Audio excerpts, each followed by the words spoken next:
जी जी हाँ जी। जी। अब इसके बाद आती हैं और आज तो मैम जी। जूरिस्प्रूडेंस की क्लास है। हाँ तो जूरिस्प्रूडेंसी तो पढ़ा रही हूँ,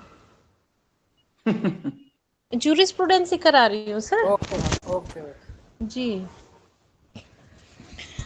हाँ उसके हम एक्चुअली कर रहे थे, टॉपिक चल रहा था जुडिशियल प्रेसिडेंट। ठीक है, जुडिशियल प्रेसिडेंट में मैंने आपको जो बाद में ऐड हुए हैं उनको मैं थोड़ा सा बता देती हूँ। मैंने आपको जुडिशियल प्रेसिडेंट में प्रेसिडेंट का मीनिंग बताया। प्रेसिडेंट का मतलब होता है cases decided by the court. ठीक है, तो ये मैंने आपको बताया था।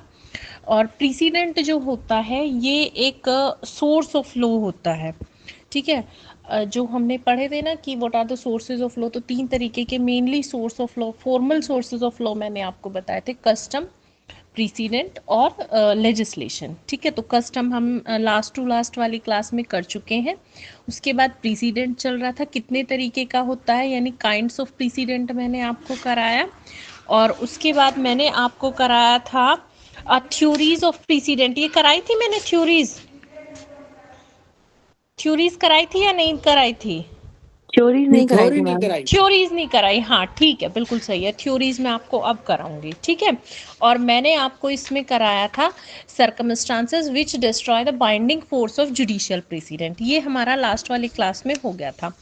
अब हम आते हैं एडवांटेजेस ऑफ प्रेसिडेंट। पहले मैं एडवांटेजेस कराऊंगी, डिसएडवांटेजेस कराऊंगी और उसके बाद थ्योरीज कराऊंगी। ठीक है, वैसे थ्योरीज मुझे पहले करा देनी थी। जी इंटरेस्ट थ्योरी और ये विल थ्योरी नहीं है इसमें? नहीं जी, इंटरेस्ट थ्योरी और विल थ्योरी नहीं है। इंटरेस्ट थ्योरी और विल थ्योरी जो आती हैं वो आपकी आएंगी पोजीशन में आएंगी। हाँ, पोजीशन में आएंगी वो आपकी। ठीक है, इसमें चलो पहले मैं थ्योरीज आपको करा देती हूँ, उसके बाद एडवांटेजेस और डिसएडवांटेजेस करेंगे। तो मेनली यहाँ पे जुडिशियल प्रेसिडेंट की रेस्पेक्ट में there are 2 types of theories. पहली है डिक्लेरेटरी थ्योरी ऑफ प्रेसिडेंट्स और दूसरी आती है थ्योरी दैट जजेस आर लॉ मेकर्स। तो सबसे पहले हम करते हैं declaratory theory of precedents. Declaratory theory जो है इसके प्रोपाउंडर है ब्लैकस्टोन। ये थ्योरी ये कहती है कि जो जजेस होते हैं ना वो लॉ नहीं बनाते हैं, बस लॉ को केवल डिक्लेयर करते हैं। मतलब जजेस do not make the law but they merely declare law, यानी कि जो एग्जिस्टिंग लॉ होता है, एग्जिस्टिंग रूल ऑफ लॉ होता है, केवल वो उसको डिक्लेयर करते हैं। कोई भी नया लॉ या नया रूल प्रोपाउंड नहीं करते हैं, बट जो एग्जिस्टिंग लॉ है जो आ चुका है उसी को वो डिक्लेयर करते हैं। तो जजेस जो होते हैं they are the law finders rather than law makers. Law को केवल खोजते हैं, बनाते नहीं हैं, अकॉर्डिंग टू दिस थ्योरी। तो यहाँ पे एक केस लॉ आता है विलिस वर्सेस बैडले। विलिस वर्सेस बैडले 1892 का ये केस है, विलिस वर्सेस बैडले। यहाँ थे लॉर्ड एशर। ठीक है, उन्होंने क्या कहा था कि जो जजेस होते हैं ना वो जो होते हैं वो लॉ बनाते नहीं हैं, बल्कि जो एग्जिस्टिंग लॉ होता है उसको according to the circumstances of the case उसको वो केवल अप्लाई करते हैं, या मैं कहूँ कि डिक्लेयर करते हैं। यानी एग्जिस्टिंग लॉ को उसके अलावा कोई अदर न्यू रूल प्रोपाउंड नहीं करते हैं। तो बैंथम और ऑस्टिन ये दोनों ब्लैक स्टोन की थ्योरी को क्रिटिसाइज करते हैं। ये कहते हैं कि ये जो ये बोल रहे हैं कि जजेस कोई भी नया रूल नहीं बनाते हैं या लॉ नहीं बनाते हैं बल्कि केवल डिक्लेयर करते हैं, तो ये एक तरीके से चाइल्डिश फिक्शन है। क्यों है चाइल्डिश फिक्शन? क्योंकि कॉमन लॉ में बहुत सारे जो लॉज हैं वो ऐसे हैं जो कि जजेस के थ्रू बनाए हुए हैं, तो उनके बारे में तो कुछ बोला ही नहीं है। अगर वो लॉ जजेस ने बनाए हैं तो ये ऐसा कैसे कह सकते हैं कि जजेस लॉ बनाते नहीं हैं, केवल डिक्लेयर करते हैं? तो इन दोनों ने इसको क्रिटिसाइज किया है। ये कहते हैं कि एक एग्जाम्पल देते हैं ऑस्टिन और बेंथम जो है अपने व्यू को सपोर्ट करते हुए। एग्जाम्पल है, केस लॉ है रायलेंस वर्सेस फ्लेचर, जो आपने कहाँ पढ़ा था, याद है कुछ? टॉर्ट्स में आपने पढ़ा था ये वाला case law, strict liability, absolute liability में। Absolute liability, exactly.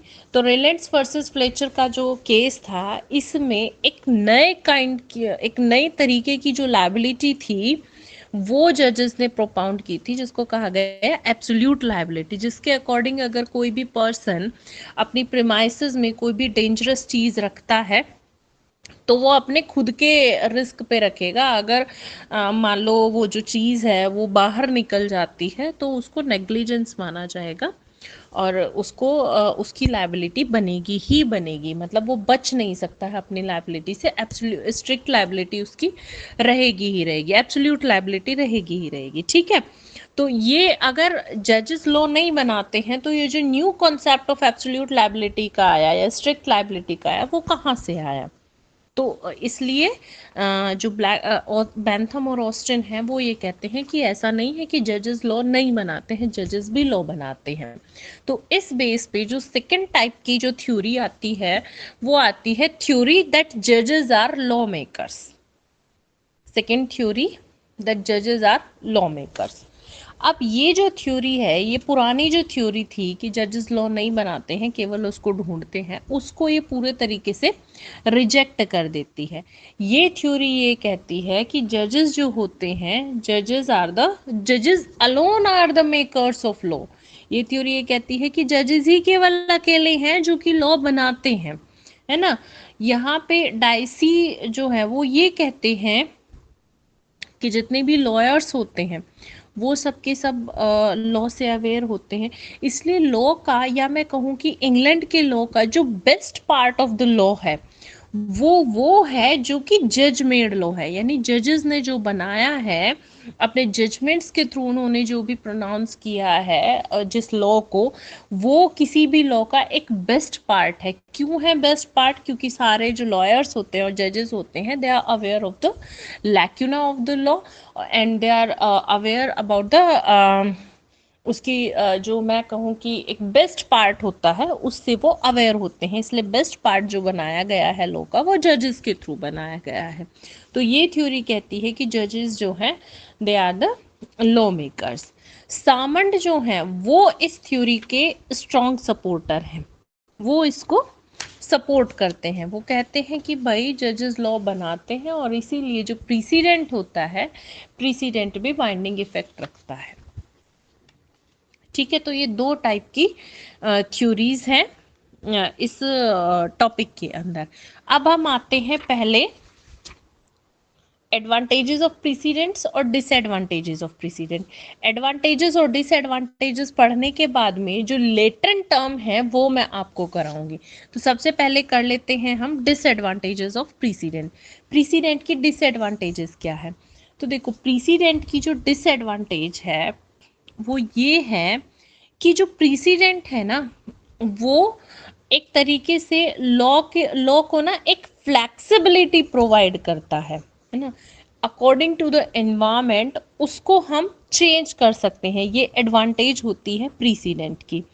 दूसरी बात, प्रीसिडेंट जो होता है वो कस्टम पे बेस्ड होता है, ठीक है। तो जो बहुत समय से कोई भी प्रैक्टिस यदि चली आ रही है, वो प्रैक्टिस ठीक है, अकॉर्डिंग टू द जजेस ओपिनियन वो ठीक है, रीजनेबल है, तो जजेस उसको क्या करते हैं, प्रीसिडेंट बना देते हैं। तो उसको प्रीसिडेंट बनाना इजी होता है क्योंकि जो लोग हैं वो उसको इजीली फॉलो कर सकते हैं just because of the continuation of that particular custom. Next है कि जो लॉ बनाया जाता है थ्रू द जजेस वो बहुत ही सिंपल होता है ना, सर्टेन होता है, यानी लॉ के अंदर एक सर्टेनिटी ही लेके आता है प्रीसिडेंट, और सिंपल होता है, ठीक है। नेक्स्ट एडवांटेज है कि जो प्रीसिडेंट के अंदर या जो जजेस जो डिसीजन देते हैं उसमें जो गाइडलाइंस दी जाती हैं वो बहुत ही यूज़फुल गाइडलाइंस होती हैं।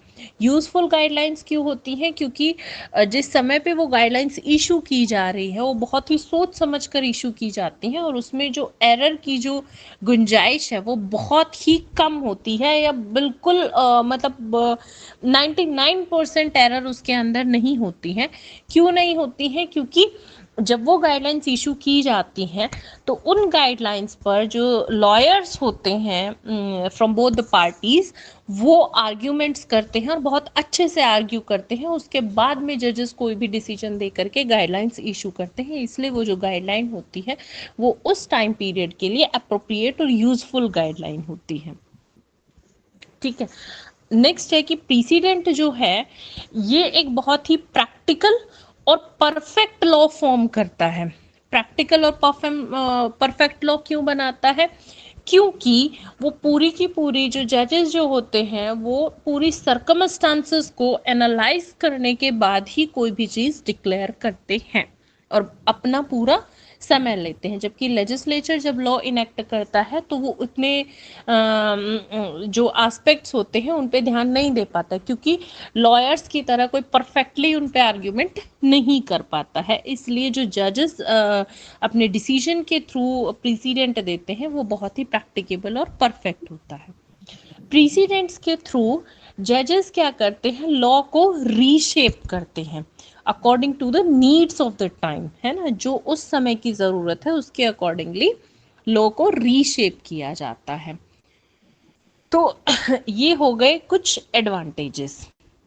इसके साथ ही साथ जो प्रीसिडेंट होता है वो ज़्यादा कन्वीनियंस होता है।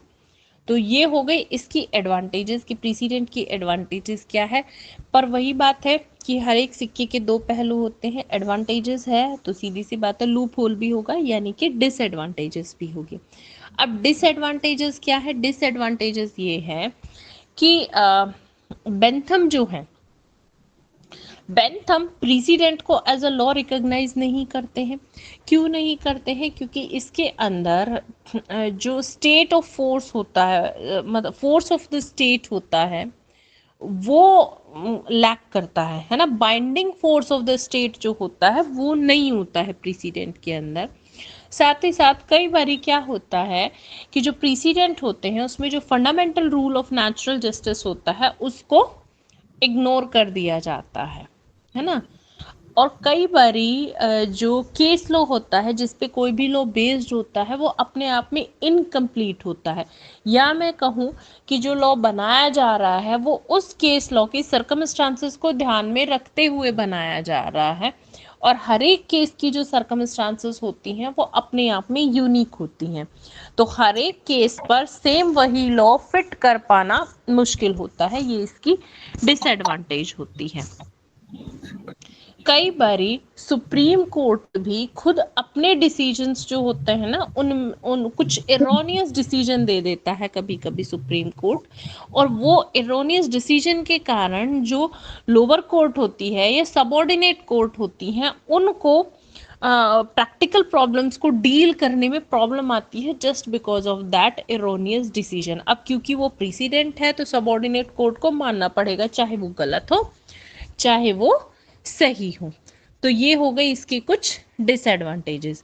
अच्छा, एक और डिसएडवांटेज है कि जो क्रिमिनल ट्रायल होता है तो क्रिमिनल ट्रायल में जो डिसीजन दिया जाता है वो बेस्ड होता है on the facts and evidence. इसके अंदर केस लॉ और प्रेसिडेंट ज़्यादा नहीं दिए जाते बल्कि फैक्ट्स और एविडेंस के ऊपर बेस्ड होता है। तो क्रिमिनल लॉ का जो एक क्राइटेरिया है उसमें प्रेसिडेंट फिट नहीं हो पाता है। क्लियर? समझ में आ रहा है? Yes, ma'am. ओके। एक लास्ट डिसएडवांटेज इसके अंदर ये आती है कि जजेस प्रेसिडेंट बनाते हैं, ठीक है, पर थोड़ा बहुत आ रहा है। जज थोड़ा बहुत ही आ रहा है जी। अच्छा चलिए, ज़्यादा भी आएगा, इसको आप एक बार पढ़ के देख लेना, नहीं आएगा फिर मैं बताऊंगी। अच्छा, जजेस जो होते हैं, देखो जजेस भी जो होते हैं वो ह्यूमन बीइंग होते हैं और डिफरेंट डिफरेंट बैकग्राउंड से वहाँ पे पहुँचते हैं। तो कहीं ना कहीं जजेस के जो खुद का बिलीफ सिस्टम होता है, अपना उनका जो बिलीफ होता है, कई बारी प्रेसिडेंट के अंदर वो भी रिफ्लेक्ट करता है कि उनकी जो खुद की सोच होती है वो भी डिसीजन पे इफेक्ट डालती है उनकी खुद की पर्सनालिटी। अगर वो ज़्यादा स्ट्रिक्ट है तो चीज़ों को बहुत स्ट्रिक्टली लेंगे, अगर वो लीनियंट है तो आप उनके प्रेसिडेंट में वो लीनियंसी दिखाई देगी। तो कहीं ना कहीं पर्सनल जो पर्सनालिटी है किसी भी जज की वो भी इसके अंदर रिफ्लेक्ट करती है, जो कि नहीं होना चाहिए। तो ये होगी disadvantages of president. Madam clear? Madam ji शायद मैडम जी जी मैडम जी। शायद इसीलिए ऐसा होता है कि जब जजेस कोर्ट में केस हाँ लगाते हैं जी। तो पहले वो ये देखते हैं कि जज कौन है हाँ बिल्कुल ना। बिल्कुल बिल्कुल बिल्कुल बिल्कुल। ये जो मैं आपको बता रही हूँ ये वाली थ्योरी, हालांकि बुक में ये वाला पॉइंट नहीं है, ये मैंने कहीं पढ़ा था, शायद पर्सनालिटी में पढ़ा था या किसी टॉपिक के अंदर पढ़ा था कि जी ये जो प्रिंसिपल ऑफ नेचुरल जस्टिस होता है उसमें, हाँ मैंने ये पढ़ा था। प्रिंसिपल ऑफ नेचुरल जस्टिस वैसे आप थर्ड सेम में पढ़ेंगे, पर मोटे तौर पे मैं आपको बता देती हूँ। जी नेचुरल जस्टिस जो होता है उसके कई सारे रूल्स होते हैं, बट जो मेन रूल होते हैं वो दो रूल होते हैं। पहला रूल तो ये होता है कि both the parties should be heard, जिसको हम ओडी ऑल्ट्रम पार्टम बोलते हैं। ये एक जी लैटिन टर्म है जिसका मतलब होता है दोनों पार्टियों को सुना जाना चाहिए। ऐसा अरे नहीं होना चाहिए कि आपने एक पार्टी को सुना और डिसीजन दे दिया। ठीक है। उसके साथ ही दूसरा जो इम्पोर्टेंट रूल होता है, दूसरा इम्पोर्टेंट रूल होता है रूल अगेंस्ट बायसनेस। जी बायसनेस कैसे? कि जो जज है ना वो बायस नहीं होना चाहिए, उसके अंदर पक्षपात नहीं होना चाहिए। अब वो बायस किसी भी टाइप का हो सकता है, पिक्यूनियरी बायस हो सकता है। पिक्यूनियरी बायस कैसे? कि भाई उसका कोई पिक्यूनियरी इंटरेस्ट हो सब्जेक्ट मैटर में, तभी भी वो बायस होगा, तो ऐसा भी नहीं होना चाहिए। डिपार्टमेंटल बायस हो सकता है, मतलब उसके डिपार्टमेंट से कोई बंदा हो तो भी ऑब्वियस सी बात है बायसनेस आ जाती है, तो वो भी नहीं होना चाहिए। एक होता है पर्सनल बायस, पर्सनल बायस भी नहीं होना चाहिए। तो पर्सनल बायस कैसे कि भाई कई बार ये आपने चीज़ें नोटिस की होगी कि आप बैठे हुए हो, सामने से कोई पर्सन आपसे मिलने आया है, तो एक बंदा ऐसा जिसको आप जानते भी नहीं हो, बट फिर भी उससे मिलके ना बड़ा अच्छा सा लगता है, उसको देख करके बड़ी अच्छी सी वाइब आती है, बहुत पॉजिटिव सा फील होता है, अच्छा लगता है ना। जी वहीं कई बार ये ऐसा होता है कोई पर्सन सामने से आ रहा है, उसने आपके साथ कुछ किया नहीं है, बात भी नहीं की है, लेकिन फिर भी आप थोड़ा इरिटेटेड फील करते हो, मतलब वो आपको अच्छा नहीं लगता पर्सनली, तो ये पर्सनल बायस के अंदर आ जाता है ना। दूसरा, पर्सनल बायस में एक और चीज इंक्लूड हो जाती है कि जो आपकी पर्सनालिटी है ना, जो जी आपका इनर सेल्फ है, जब आप डिसीजन देते हो तो समटाइम्स कहीं ना कहीं वो चीज़ भी रिफ्लेक्ट होती ही होती है। मतलब अगर सपोज आपकी पर्सनालिटी थोड़ी स्पिरिचुअल है ना, जी जी तो जब आप डिसीजन दोगे तो वो स्पिरिचुअलिटी कहीं ना कहीं रिफ्लेक्ट करेगी। अगर आपकी जो पर्सनालिटी है वो थोड़ी सी मतलब मैं कहूँ कि मतलब बाहर मुखी टाइप है कि आप चीज़ों को बहुत लाइटली लेते हो, तो वो चीज़ इफेक्ट करेगी। या आपकी पर्सनालिटी चीज़ों को लेकर के बहुत स्ट्रिक्ट है ना, घर में भी है, या इस तरीके की पर्सनालिटी है कि आप हर चीज़ को लेकर बहुत स्ट्रिक्ट हो, तो जब आप डिसीजन दोगे तो वो स्ट्रिक्टनेस रिफ्लेक्ट करेगी, है ना। तो जज की जो पर्सनालिटी है वो प्रेसिडेंट में रिफ्लेक्ट करती ही करती है, तो ये इसका एक ड्रॉबैक है। तो इस तरीके का कोई भी रिफ्लेक्शन प्रेसिडेंट में नहीं होना चाहिए, पर क्योंकि जज भी एक ह्यूमन बीइंग है तो कहीं ना कहीं वो रिफ्लेक्शन आएगा ही, भाई भाई है है ना। जी मैडम जी। ठीक तो ये हो गई आपकी डिसएडवांटेजेस प्रेसिडेंट को लेकर के। अब मैं आपको करवाती हूँ, इसके अंदर ना कुछ लेटेंट टर्म्स हैं जिसपे हमने लास्ट टाइम भी डिस्कस किया था। जैसे रेशियो डेसिडेंडाई हो गया, उस पे 4 मार्क्स का क्वेश्चन समटाइम्स आ जाता है। ओबिटर डिक्टा हो गया, उस पे आ जाता है। तो अब मैं इनको आपको कराती हूँ। तो सबसे पहले हम करते हैं ratio decidendi. Ratio decidendi, RATIO, ratio decidendi, DECIDENDI, ratio decidendi. ठीक है। देखो, रेशियो डेसिडेंडाई का जो लिटरल मीनिंग होता है वो होता है रीजन ऑफ द डिसीजन। ठीक है। रीजन ऑफ द डिसीजन मतलब जो भी आप डिसीजन दे रहे हो उसके पीछे रूल ऑफ लॉ क्या है, रीजन क्या है उसके पीछे, मेरिट्स क्या है उस केस की, उसको हम बोलते हैं रेशियो डेसिडेंडाई। यानी कि रेशियो डेसिडेंडाई जनरली क्या होता है, रूल ऑफ लॉ होता है for which it is the authority. Salmond ये कहते हैं कि रेशियो डेसिडेंडाई जो है वो एक रेशियो डेसिडेंडाई एक तरीके से फोर्स ऑफ लॉ होता है ना। रूल आप उसमें क्या अप्लाई कर रहे हैं, जब भी कोर्ट कोई भी डिसीजन दे रहा है तो डिसीजन के समय पे वो कौन सा रूल ऑफ लॉ अप्लाई कर रहा है और किस तरीके से एक्ट कर रहा है वो रूल ऑफ लॉ, उसको हम बोलते हैं रेशियो डेसिडेंडाई। यानी कि रेशियो डेसिडेंडाई हो गया is nothing more than the decision based on the material facts of the case. आप जब जजमेंट पढ़ते हो, कभी भी पढ़ के देखना कोई भी जजमेंट, तो उसके अंदर ना कुछ पॉइंट्स दिए होते हैं, मतलब मेरिट्स पे डिसाइड होता है कि इसके अंदर ये चीज़ थी इसलिए ये डिसीजन दिया जा रहा है, इस पॉइंट पे ये डिसीजन दिया जा रहा है, इस पॉइंट पे ये डिसीजन दिया जा रहा है। क्यों डिसीजन दिया जा रहा है ये, क्योंकि यहाँ पे ये लॉ एप्लीकेबल हो रहा है, वहाँ पे वो लॉ एप्लीकेबल हो रहा है, इस केस में ये कहा गया था, उस केस में ये रूल दिया गया था।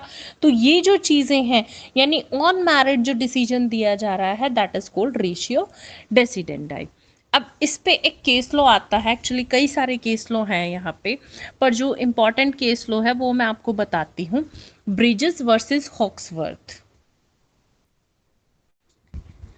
1851 का ये केस है, ब्रिजेस वर्सेस हॉक्सवर्थ। अच्छा, इसके सामने आप लिख लो पोजेशन, पोजेशन में भी ये केस लॉ आएगा, ब्रिजेस वर्सेस हॉक्सवर्थ। दूसरा केस इसके साथ ही आप अंडरलाइन कर लो या लिख लो, South Staffordshire, South Staffordshire Water Company versus Sharman. Ma'am इस केस लो को दोबारा रिपीट कर दीजिए। हाँ मैं बताती हूँ, मैं दोनों केस लो को बताऊंगी, आप पहले नोट कर लो। South Staffordshire Water Company, South Stafford, STAFFORDSHIRE, Staffordshire Water Company versus Sharman, 1896। ठीक है, इन दोनों के सामने ही आप नोट कर लो पोजीशन, पोजीशन मतलब ये दोनों केसेस रेशियो डेसिडेंडाई के साथ साथ पोजीशन में भी आपको पढ़ना है, पोजीशन से भी रिलेटेड है। तो ब्रिजेस वर्सेस हॉक्सवर्थ की पहले हम बात कर लेते हैं। ये इसका सबसे अच्छा एग्जाम्पल है रेशियो डेसिडेंडाई का। इस केस में क्या हुआ था कि एक कस्टमर होता है, उसको ना वो एक शॉप पे जाता है और उस शॉप के फ्लोर पर उसको कुछ पैसे मिल जाते हैं, मनी मिल जाती है। तो कोर्ट ने इस केस में यहाँ पे rule of finders keepers applicable किया, ठीक है, और पोजीशन अवार्ड किया उस मनी का उस पर्सन को जिसको वो मिली थी। मतलब शॉपकीपर को पोजीशन नहीं दिया मनी का, बल्कि उस पर्सन को दिया जिसको कि पैसे मिले थे। तो इस केस में जो रेशियो डेसिडेंडाई था वो था finder of goods. Finder of goods is the keeper, उसको पोजीशन का राइट दिया गया। मतलब केस ये हुआ था कि भाई एक पर्सन गया दुकान पर, ठीक है, उसको दुकान के फ्लोर पर कुछ पैसे पड़े मिले, उसने उठा लिया। केस हुआ तो शॉपकीपर ने कहा क्योंकि मेरी दुकान के अंदर मिले हैं तो पैसे मेरे हैं, जबकि जो फाइंडर था उसने कहा कि पैसे मेरे हैं। तो कोर्ट ने रूल एप्लीकेबल किया फाइंडर्स कीपर्स, यानी कि जिसको मिले हैं पैसे उसी के हैं, ठीक है। अब इसके अंदर रेशियो डेसिडेंडाई था कि finder of goods is the keepers, है ना।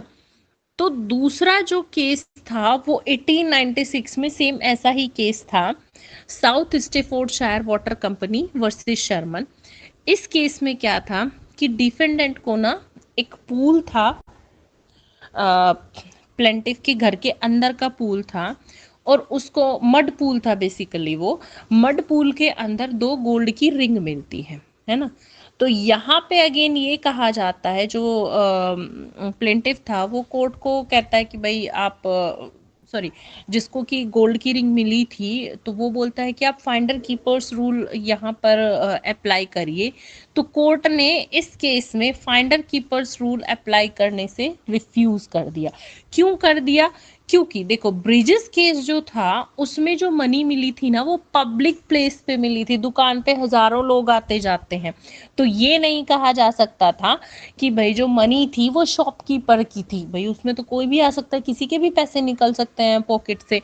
तो ये रूल एप्लीकेबल नहीं हुआ। जबकि जो यहाँ पे ये मड पूल था, ये एक प्राइवेट पूल था, किसी के घर के अंदर का पूल था, जहाँ पे कि बाहरी व्यक्ति का आना उतना आसान नहीं था। इसलिए ये कहा गया कि ये जो दोनों गोल्ड की रिंग है, ये उस पर्सन की है जो कि उस घर का ओनर था, यानी पूल का ओनर था। तो यहाँ पे जो ब्रिजेस वाला फाइंडर कीपर्स रूल है वो एप्लीकेबल नहीं किया जा सकता। ये इसका रेशियो डेसिडेंडाई था। समझ में आया? समझ में आया? यानी कि रेशियो डेसिडेंडाई जो होता है वो ऐसा प्रिंसिपल ऑफ लॉ होता है जिसके बेसिस पर कोई भी पर्टिकुलर डिसीजन दिया जाता है। क्लियर हो गए दोनों केस लॉ? Yes, ma'am. बाकी सबको समझ में आ गया ना? मैं इन दोनों का एग्जाम्पल क्यों दे रही थी, ब्रिजेस ऑक्सफोर्ड और साउथ स्टेफोर्डशायर वाटर कंपनी। दोनों केस लॉ क्लियर है? Yes, sir. ओके, अच्छा, अब ये हो गया आपका रेशियो डेसिडेंडाई, ये 4 नंबर में पूछा जाता है। उसके बाद दूसरा लेटेंट टर्म आता है ओबिटर डिक्टा, जिसपे पिछली बार कई लोगों ने क्वेश्चन किया था। मैडम इसके स्पेलिंग प्लीज एक बार बता दीजिए। OBITER हाँ ओबिटर डिक्टा, DI T for telephone. T नहीं, D for dog, DICTA, dictation से डिक्टा बना है ना, ओबिटर डिक्टर। डिक्टा। ठीक है, अब देखो ओबिटर डिक्टा क्या होता है। ओबिटर डिक्टा होता है, ओबिटर डिक्टा किसी भी लॉ का वो पार्ट होता है जो कि रेशियो डेसिडेंडाई नहीं होता है। यानी कि सीधे शब्दों में कहूँ तो ओबिटर डिक्टा जो होता है वो स्टेटमेंट ऑफ लॉ होता है जो कि किसी भी डिसीजन के लिए ज़रूरी नहीं होता है। इट मीन्स कि ऐसा स्टेटमेंट जो जज के थ्रू दिया जाता है या समथिंग सेड बाय द जज by the way which does not have any binding authority, मतलब जो ऐसे ही किसी जज के थ्रू बोल दिया जाता है और जिसकी कोई भी बाइंडिंग अथॉरिटी नहीं होती है, मतलब रेशियो डेसिडेंडाई का ये पार्ट नहीं होता है। तो ओबिटर डिक्टा जो है वो किसी भी डिसीजन के लिए ज़रूरी नहीं होता है। आपने कोई भी डिसीजन दिया तो उसका कोई एक इम्पॉर्टेंट पार्ट ओबिटर डिक्टा नहीं होता है। ये बस ऐसे ही ओबिटर डिक्टा क्या है कि जो जज अनवांटेडली या जस्ट बाय द वे बोल देते हैं उसको हम ओबिटर डिक्टा कह देते हैं। इसकी कोई भी बाइंडिंग अथॉरिटी ओबिटर डिक्टा की नहीं होती है। ये सिर्फ ऐसे ही बोली गई कोई भी चीज़ होती है या कोई भी ऐसा स्टेटमेंट होता है which is other than the ratio decidendi. For example, जैसे कई बार क्या होता है, जजेस अपने जजमेंट को बहुत अच्छा बनाने के लिए कुछ फ्रेजेस यूज कर लेते हैं, है ना। तो वो जो फ्रेजेस हैं वो क्या होंगी, वो होंगी ओबिटर डिक्टा, क्योंकि उन फ्रेजेस का रियल जजमेंट से कोई भी लेना देना नहीं होता है, कोई उनकी बाइंडिंग अथॉरिटी नहीं होती है, कोई फोर्स नहीं होता है, इसलिए वो कहलाती हैं ओबिटर डिक्टा। अब दोनों के बीच में यहाँ मैंने दो चीज़ें आपको बताई, रेशियो डेसिडेंडाई और ओबिटर डिक्टा। तो दोनों के बीच में डिफरेंस क्या होता है रेशियो डेसिडेंडाई में और ओबिटर डिक्टा में? देखो, रेशियो डेसिडेंडाई जो होता है वो होता है रीजन ऑफ द डिसीजन, यानी कि रेशियो डेसिडेंडाई रूल ऑफ लॉ होता है ना। और इसका जो होता है, इसकी बाइंडिंग अथॉरिटी होती है, बाइंडिंग इफेक्ट ये रखता है रेशियो डेसिडेंडाई। जबकि जो ओबिटर डिक्टा होता है वो कोई भी ऐसा स्टेटमेंट होता है जो बाय द वे बोला जाता है जजेस के थ्रू, ऐसे ही बोल दिया जाता है, अनवांटेडली बोल दिया जाता है, इसकी कोई भी रेलेवेंसी नहीं होती है, यानी कि कोई भी बाइंडिंग अथॉरिटी नहीं रखता है। इन दोनों के डिफरेंस को समझने के लिए यहाँ पे एक केस लॉ आता है, R versus Franklin 1883। R versus frankly 1883। इस केस में क्या हुआ था? इस केस में जो डिसीज्ड था, मतलब एक मृत व्यक्ति था, वो समुद्र में नहा रहा था, सी में नहा रहा था। अब एक्यूज्ड जो है, एक्यूज्ड क्या करता है, होटल से उसका एक बॉक्स उठाता है, सी बीच पे जाता है और उसको सी के अंदर फेंक देता है, समुद्र के अंदर फेंक देता है। अब जब वो समुद्र के अंदर उस बॉक्स को फेंकता है तो क्या होता है, जो वो बॉक्स है वो उस डिसीज्ड से जाके टकराता है और उसकी वजह से उसकी डेथ हो जाती है। तो यहाँ पे एक्यूज्ड था फ्रैंकलिन, ठीक है। तो फ्रैंकलिन को मैनस्लॉटर के लिए चार्ज किया गया। उस समय पे इंग्लैंड का जो लॉ था ना, जिसको हम अभी कपेबल होमोसाइड बोलते हैं, तो वहाँ पे इसको मैनस्लॉटर बोला जाता था, यानी कि मानववध। अब यहाँ मुझे आपको दो चीज़ें क्लियर करनी पड़ेंगी। एक होता है मर्डर, एक होता है कपेबल होमिसाइड। मर्डर तो आप समझते हो कि किसी भी पर्सन को मार देना, है ना, और कपेबल होमिसाइड भी यही होता है कि किसी भी पर्सन को मार देना। बट दोनों के बीच में एक छोटा सा माइनर सा डिफरेंस होता है। डिफरेंस क्या होता है कि मर्डर जो होता है, मर्डर आप इंटेंशनली करते हो, जानबूझकर किया जाता है, जबकि कपेबल होमिसाइड जो होता है वो अनइंटेंशनली होता है। अनइंटेंशनली कहो या इंटेंशन अगर आपकी मारने की भी है तो इस तरीके से आप उसको मार रहे हो कि वहां पे प्रोबेबिलिटी है कि सामने वाला बच सकता है, जबकि मर्डर के अंदर कोई भी प्रोबेबिलिटी नहीं होती सामने वाले की जान बचने की। फॉर एग्जाम्पल, आप अगर कोई ए पर्सन है, ए बी को मारना चाहता है, ठीक है, तो अब वो अगर उसको गन से शूट कर रहा है तो 99.9% उसकी डेथ होगी ही होगी, है ना। प्रोबेबिलिटी 0.1% भी नहीं है उसके बचने की। हाँ, वो बच जाए, that is the different thing, but जो वेपन यूज किया जा रहा है वो इस तरीके का है कि 99.9% उसकी डेथ होगी ही होगी। अब दूसरी चीज अगर आप लेते हो कि ए जो है वो बी को मारने की कोशिश करता है, मतलब मारना चाहता है। अब वो क्या करता है कि बी उसके घर के सामने से निकल रहा है और वो उसके ऊपर कोई चीज गिरा देता है। अब यहाँ पे उसके बचने की जो प्रोबेबिलिटी है वो 95% है। जरूरी नहीं है वो उसके ऊपर गिर जाए या वो उस चीज के गिरने से वो मर ही जाए। तो ये क्या होगा, कपेबल होमिसाइड होगा। या अनइंटेंशनली, एक्सीडेंटली उसके ऊपर कुछ गिर जाता है तो कपेबल होमिसाइड होगा। तो इंडियन लॉ के अंदर जो मानव वध होता है उसको हम कपेबल होमिसाइड बोलते हैं और इंग्लैंड में उसको मैनस्लॉटर बोला जाता है। तो इस केस के अंदर जो एक्यूज्ड था फ्रैंकलिन, उसको मैनस्लॉटर के लिए चार्ज किया गया before the court of justice. तो यहाँ कोर्ट ने उसको 2 महीने का इम्प्रिजमेंट दिया। क्यों दिया? क्योंकि वो तो मारना तो चाहता नहीं था ना, उसने तो बॉक्स सिर्फ उसमें समुद्र में डाला। अब वो उससे जाके टकरा गया तो उसकी कोई इंटेंशन तो थी नहीं, तो इसलिए मैनस्लॉटर था, तो उसको 2 मंथ का इम्प्रिजमेंट दिया गया। अब इस केस में रेशियो डेसिडेंडाई क्या होता है? रेशियो डेसिडेंडाई होता है कि that if a person while committing a wrong or as a consequence of the wrong causes death of a person, he cannot be held guilty for manslaughter because of the reason that a death has been caused due to his act। मतलब अगर उसने कोई भी wrong किया है तो जरूरी नहीं है कि भाई वो उसको मैनस्लॉटर के लिए किया जाए, क्योंकि उसकी कोई इंटेंशन तो थी नहीं, उसने तो सिर्फ फेंक दिया, एक्सीडेंटली उसको जाकर के लग गया। एक तो ये रेशियो डेसिडेंडाई हो गया। दूसरा, a person who causes death of another person due to his gross negligence, इसको इन्होंने ग्रोस नेग्लिजेंस की कैटेगरी में रखा, shall be guilty of manslaughter. वो मैनस्लॉटर के लिए गिल्टी होगा अगर वो मतलब ग्रोस नेग्लिजेंस करता है तो ये हो गया मतलब इसका अगर आप पूरा जजमेंट पढ़ोगे तो ज़्यादा अच्छे से समझ में आ गया। यानी ये दोनों पार्ट हो गए इसके रेशियो डेसिडेंडाई, जिसके बेस पे ये डिसीजन दिया गया। अब ओबिटर डिक्टा इसमें क्या हो गया?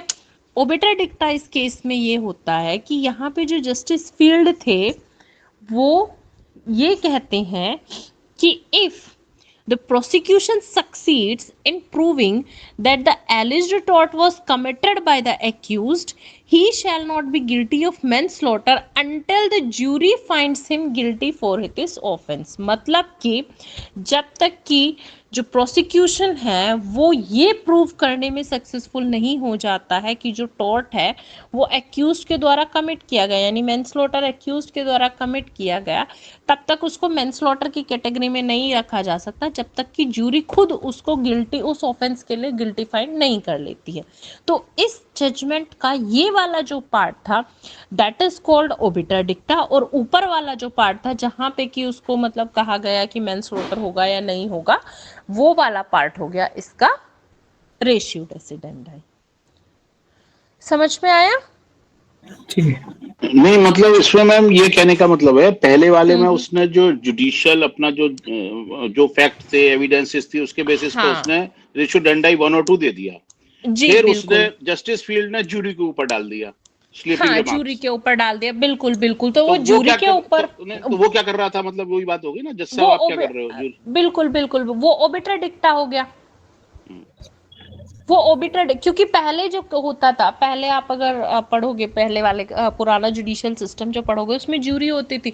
इवन दो इंडिया में भी जजेस के साथ जूरी बैठती थी। नानावती के बाद बंद हो गई। हाँ, नानावती के केस के बाद में बंद हो गई। तो उसने सिर्फ अपना एक व्यू दिया कि भाई जब तक जूरी नहीं कर देगी, तो वो कोई उसका जजमेंट का पार्ट नहीं था, ना ही को वो कोई रूल ऑफ लॉ था, है ना। उसके बेस पे डिसीजन नहीं दिया गया था, तो वो वाला पार्ट ओबिटर डिक्टा हो गया। मैडम एक क्वेश्चन जी है, जो जैसे कोर्ट्स में अपील पे जाते हैं, हाँ जी, तो बेसिकली अपील पे जो जाती है, जो लोअर कोर्ट का डिसीजन है, हाई कोर्ट या सुप्रीम कोर्ट उसको अपील में सुनती है, तो basically they review this ratio decidendi. नहीं नहीं, हाँ बिल्कुल बिल्कुल, रेशियो डेसिडेंडाई पे रिव्यू करती है डेफिनेटली, बिल्कुल सही बात है। ठीक, थैंक यू जी, ओबिटर डिक्टा पे रिव्यू का तो कोई मतलब ही नहीं होता ना, जी मैडम, है ना जी। अच्छा, अब उसके बाद नेक्स्ट आता है doctrine of stare decisis. Doctrine of stare decisis, STARE, stare, decisis DECISIS,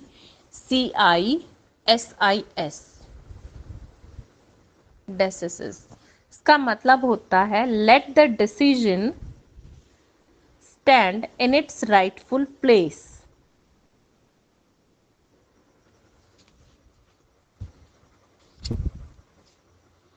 late the repeat करना madam.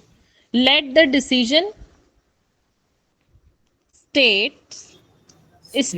let the decision stand yes madam.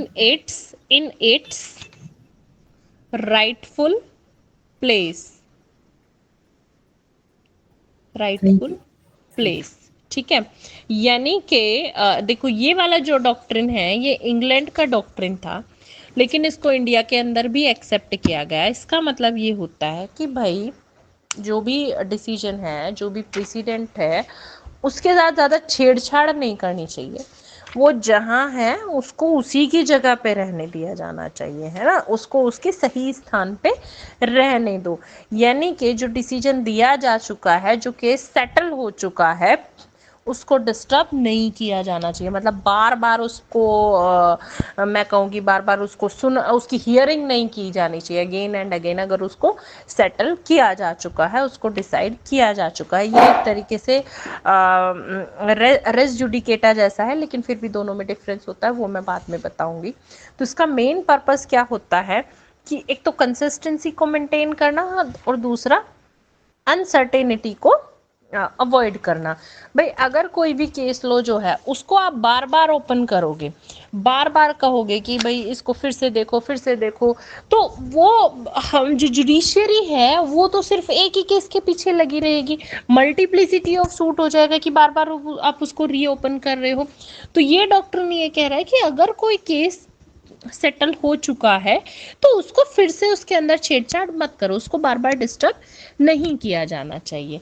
अच्छा, अब ये जो इसका जो पर्पस है वो क्या है कि अगर सुप्रीम कोर्ट ने कोई केस डिसाइड कर दिया है तो एक तो वो उसकी परसुएसिव बाइंडिंग फोर्स रखेगा, जो सबऑर्डिनेट कोर्ट है उसके ऊपर वो बाइंडिंग फोर्स रखेगा। तो डॉक्ट्रिन ऑफ स्टेयर डेसिसिस जो है ये एक तरीके से हिरार्की ऑफ कोर्ट्स जो है उसकी एग्जिस्टेंस को बताता है। यानी कि इंडिया के अंदर सबसे हाईएस्ट कोर्ट कौन होता है? सुप्रीम कोर्ट होता है, उसके बाद हाई कोर्ट्स आते हैं और उसके बाद लोअर कोर्ट्स आते हैं। तो अब हाई कोर्ट और लोअर कोर्ट जो है उनको सुप्रीम कोर्ट के डिसीजन को मानना ही मानना पड़ेगा। तो अब सुप्रीम कोर्ट के लिए भी ये कहता है कि जो केस आपने एक बार सेटल कर दिया है बार बार उसको नहीं करो, जब तक कि वो ज़रूरी ना हो। मतलब जब तक कि अगर वो डिसीजन कोई इरोनियस ना हो या उसमें कोई क्वेश्चन ऑफ लॉ इन्वॉल्व ना हो रहा हो या इस तरीके की कोई चीज़ नहीं हो रही है, तब तक उसको बार बार रीओपन नहीं किया जाना चाहिए। तो इसके जो प्रिंसिपल्स हैं, जनरल प्रिंसिपल्स हैं डॉक्ट्रिन ऑफ स्टेयर डेसिसिस के, वो क्या है? एक तो सबसे पहला प्रिंसिपल ये है कि हर एक कोर्ट जो है वो एब्सोल्युटली बाउंड होगा by the decision of the court above it. मतलब जो भी उसके ऊपर की कोर्ट है, जैसे सुप्रीम कोर्ट है, उसके डिसीजन से जो लोअर कोर्ट्स हैं वो सब बाउंड रहेंगे। दूसरा प्रिंसिपल इसका ये कहता है कि to a certain extent higher courts are bound by their own decisions. Higher courts भी एक एक्सटेंट तक अपने डिसीजन से बाउंड रहेंगे। हालांकि जो इंडिया के अंदर जो सुप्रीम कोर्ट है वो अपने खुद के डिसीजन से, जो अर्लियर डिसीजन दिए जा चुके हैं, सुप्रीम कोर्ट अपने डिसीजन से बाउंड नहीं रहेगा। हायर कोर्ट्स के लिए भी उसने एक सर्टेन एक्सटेंट तक बोला है कि वो बाउंड रहेंगे। नेक्स्ट प्रिंसिपल इसका ये कहता है कि अगर किसी एक हाई कोर्ट का जो डिसीजन है वो किसी दूसरे हाई कोर्ट पर बाइंडिंग इफेक्ट नहीं रखेगा। हाँ, वो केवल एक परसुएसिव वैल्यू उसकी जरूर रहेगी। परसुएसिव वैल्यू कैसे? कि भाई दूसरा हाई कोर्ट, एक हाई कोर्ट दूसरे हाई कोर्ट के डिसीजन को कंसीडर कर सकता है, लेकिन वो बाइंडिंग इफेक्ट नहीं रखेगा, उसकी परसुएसिव वैल्यू रहेगी। नेक्स्ट पॉइंट इसमें कहता है कि जो सिंगल बेंच जज जो होगा वो डिवीजन बेंच के डिसीजन से बाउंड रहेगा, सेम हाई कोर्ट के। ये लास्ट टाइम किसी ने मेरे से क्वेश्चन पूछा भी था। लेकिन जो डिवीजन बेंच है वो सिंगल बेंच के, सेम हाई कोर्ट के सिंगल बेंच के डिवीजन से बाउंड नहीं रहेगी। एक बार फिर से बता देती हूँ, अगर इसे एक्सप्लेन कर दो डिटेल में। हाँ बिल्कुल, डिटेल में एक्सप्लेन करती हूँ। देखो, कोई एक हाई कोर्ट है, ठीक है, हाई कोर्ट के सिंगल बेंच का मतलब हो गया कि एक जज ने कोई डिसीजन दिया, सिंगल जज ने कोई डिसीजन दिया। तो अब वो जो डिसीजन है वो डिवीजन बेंच के जो जजेस हैं उन पर बाइंडिंग इफेक्ट नहीं रखेगा। डिवीजन बेंच में कितने जज होते हैं? एक से ज़्यादा जजेस होते हैं डिवीजन बेंच के अंदर, है ना। तो अब इसका वाइस वर्सा, मतलब सिंगल बेंच का जो जज होगा वो डिवीजन बेंच के जज से बाउंड होगा, डिसीजन से बाउंड होगा, सेम हाई कोर्ट के। लेकिन जो डिवीजन बेंच होगी वो सिंगल बेंच के डिसीजन से बाउंड नहीं होगी। इसको ऐसे समझो, इसको आप ऐसे समझो। सुप्रीम कोर्ट के लिए भी वैलिड है? नहीं, अब ये हाई कोर्ट के लिए है, अभी सुप्रीम कोर्ट पे भी आऊंगी। सुप्रीम कोर्ट के लिए भी है, उसको अभी रहने दो, पहले हाई कोर्ट के लिए सुन लो। भाई अगर हाई कोर्ट का कोई एक सिंगल बेंच जज जो है ना, वो डिसीजन दे रहा है, वो डिसीजन डिवीजन बेंच पर एप्लीकेबल नहीं होगा। डिवीजन बेंच पे ऑब्वियसली बात है नहीं होगा, क्योंकि डिवीजन बेंच में एक या एक से ज़्यादा जजेस होते हैं। है ना। और जो डिवीजन बेंच जो है वो सिंगल बेंच के जजमेंट से बाउंड नहीं होगी, लेकिन जो सिंगल बेंच का जो जज है वो डिवीजन बेंच के जजमेंट से बाउंड होगा ही होगा। भाई एक से ज्यादा जजेस अगर डिसाइड कर रहे हैं तो सिंगल बेंच तो ऑब्वियसली उसको मानेगी ही मानेगी। भाई जहाँ पे 3 लोग बैठ के कोई चीज डिसाइड कर रहे हैं तो, और अगर एक सिंगल बेंच के पास वो दोबारा से केस आता है तो ऑब्वियसली बात है उसको डबल बेंच का मानना ही मानना पड़ेगा, डिवीजन का मानना ही मानना पड़ेगा। लेकिन डिवीजन बेंच सिंगल बेंच के जजमेंट से बाउंड नहीं होती है। ये हाई कोर्ट के पर्सपेक्टिव में समझ में आया? समझ गए। वो है डबल ना? दोबारा जबरदस्ती लिख दिया उसने, एक से क्लियर हो जाती है। भाई 2 जज कह रहे हैं तो एक को तो मानना ही है नीचे एक वाले को को, तो मानना ही और मानना है, एक का 2 बिल्कुल। क्यों माने? एक का 2 क्यों माने, बिल्कुल बिल्कुल डेफिनेटली, है ना। अब आते हैं हम सुप्रीम कोर्ट पे। सुप्रीम कोर्ट के केस में ये कहता है कि decision of a larger bench of the supreme court is binding on a division bench, है ना। जो लार्जर बेंच का जो जजमेंट होगा उसको डिवीजन बेंच को मानना ही मानना पड़ेगा। ये सुप्रीम कोर्ट के रेफरेंस में है। especially where the particular determination of this court not only disposes of the case but also decides a principle of law। ऐसा नहीं है कि केवल उसने कोई केस डिसाइड कर दिया तभी वो मानेगा, नहीं, प्रिंसिपल ऑफ लॉ भी अगर डिसाइड किया है तो भी जो डिवीजन बेंच है उसको लार्जर बेंच के जजमेंट को मानना ही मानना पड़ेगा। ये सुप्रीम कोर्ट के एक पर्सपेक्टिव मिनट में। मैडम, जी डिवीजन बेंच से क्या मतलब है मैडम? देखो, 3 तरीके की बेंच होती हैं, ठीक है। एक होती है सिंगल बेंच। सिंगल बेंच में एक जज होता है जो केस की हियरिंग सुनता है। डिवीजन बेंच में एक से ज़्यादा जजेस होते हैं, जैसे 3 हो गए, 5 हो गए, 7 हो गए, है ना। और एक होती है कॉन्स्टिट्यूशनल बेंच। कॉन्स्टिट्यूशनल बेंच में हमेशा 5 से ज़्यादा जजेस होते हैं। 5 से ज़्यादा कितने भी हो सकते हैं, जैसे केशवानंद भारती के केस में 13 जजेस थे, और एक पहले वो राइट टू प्राइवेसी पे आया था उसमें 9 जजेस बेंच थी। तो कितने भी जजेस की बेंच हो सकती है कॉन्स्टिट्यूशनल बेंच में। तो ये कह रहा है कि जो लार्जर बेंच है, लार्जर बेंच से मतलब यहाँ पे वही कॉन्स्टिट्यूशनल बेंच से है, उसका जो डिसीजन है वो डिवीजन बेंच मतलब जहाँ पे 3 जजेस हो गए या 4 जजेस हो गए या 2 जजेस हो गए उन पर बाइंडिंग इफेक्ट रखेगा। ठीक है, आया समझ में? मैम इससे मेरा क्वेश्चन है, जी। अगर सुप्रीम कोर्ट में दो डिवीजन बेंचेस, एक जैसे अलग अलग जजमेंट्स आई हैं और दोनों डिवीजन बेंचेस हैं, दोनों में दो दो जजेस थे, तो सुप्रीम कोर्ट में भी बाइंडिंग नहीं होगा ना, one division bench on the other, सिर्फ हायर बेंच का लोअर बेंच पे नहीं होगा। नहीं, हायर बेंच का होगा, बिल्कुल सेम बिल्कुल सेम अगर जजेस हो तो नहीं होगा एप्लीकेबल। नहीं होगा, नहीं होगा। और अगर कोई कॉन्फ्लिक्शन होता है तो उसको फिर लार्जर बेंच के पास भेज देते हैं। मैम ये बताइए चौधरी मैम, जी ये हमेशा ऑड नंबर में रखते हैं ना मोस्टली, हाँ 1 जी, हाँ या जी 3 या बिल्कुल, 1 3 5 ऐसे रखते हैं, 7। और मैम इसमें ये एडवोकेट और रिकॉर्ड वाला केस क्या हुआ था, थोड़ा बता दो एक मिनट। इसको भी अभी चलेंगे, एडवोकेट ऑन रिकॉर्ड वाले पे भी। अब इसमें केस लो आता है मकतूल versus Manbhari.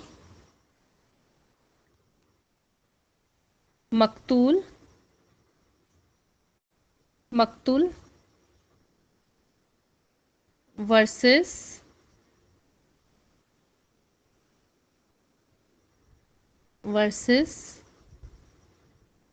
Manbhari.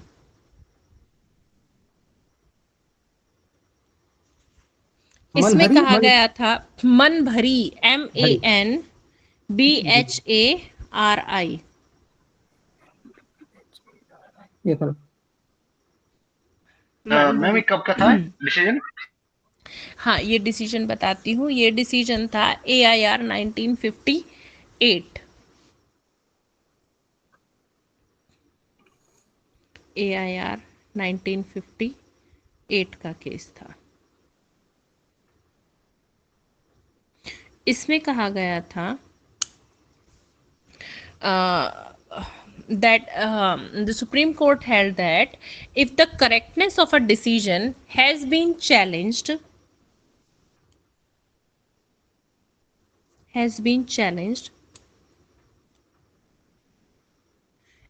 time and again,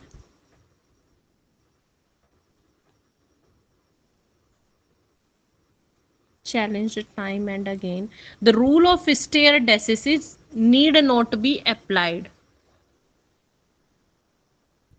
मतलब क्या हुआ मैम इसका?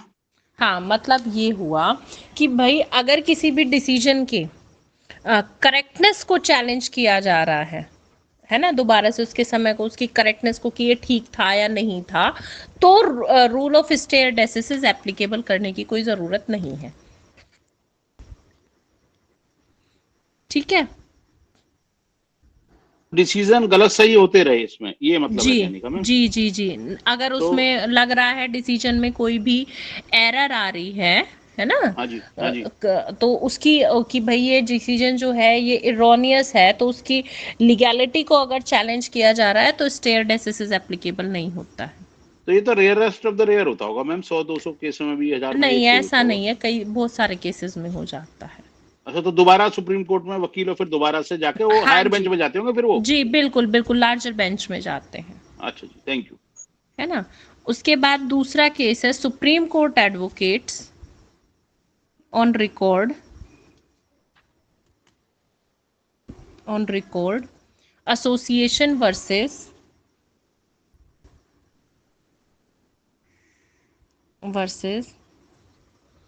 Union of India.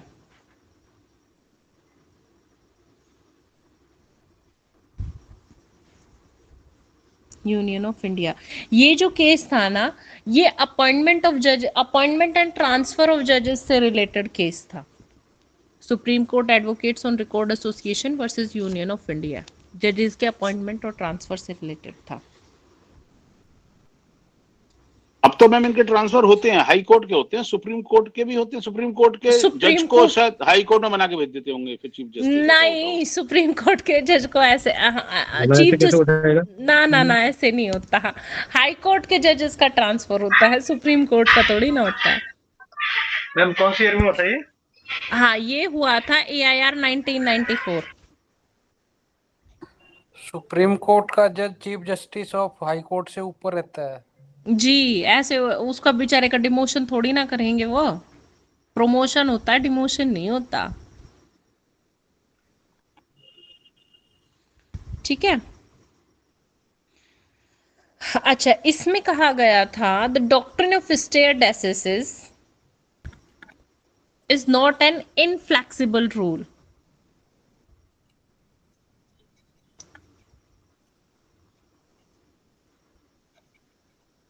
ठीक है, ये अपने आप में इनफ्लेक्सिबल रूल नहीं है। There is no doubt that the rule of stare decisis there is no doubt that the rule of stare decisis brings about consistency। ये ठीक है कि भाई वो कंसिस्टेंसी लेके आता है stare decisis, and uniformity at the same time. Ma'am repeat कर देंगे यूनिफॉर्म, जरा? हाँ, there is no doubt that the rule of stare decisis brings about consistency and uniformity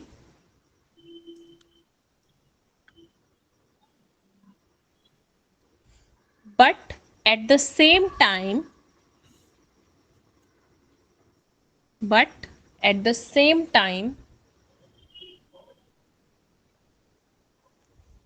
in exercising its inherent power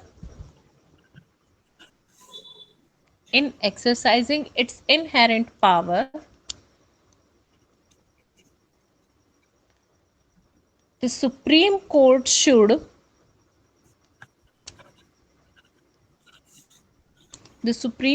should ask itself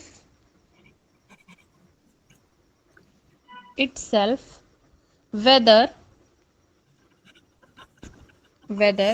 in the interest of public good,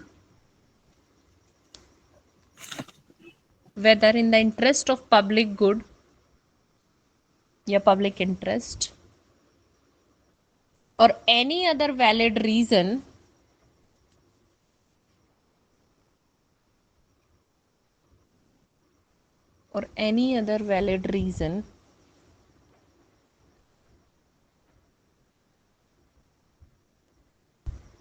it is necessary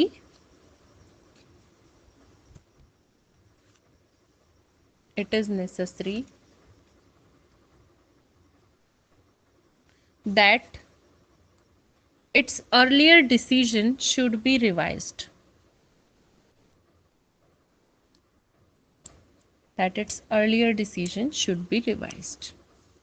ठीक है, मतलब public interest में अगर supreme court को ये लगता है कि नहीं भाई इसका पुराना डिसीजन जो है वो रिवाइज होना चाहिए, तो अपनी इनहेरेंट पावर को यूज करते हुए सुप्रीम कोर्ट उसको फिर से रिवाइज कर सकता है केस को। ठीक है, अब इसके बाद आता है difference between stare decisis and res judicata. देखो स्टेयर डेसिसेस और रेस जुडिकेटा दोनों अलग अलग चीज़ें होती हैं, हालांकि वैसे सेम सी ही होती है।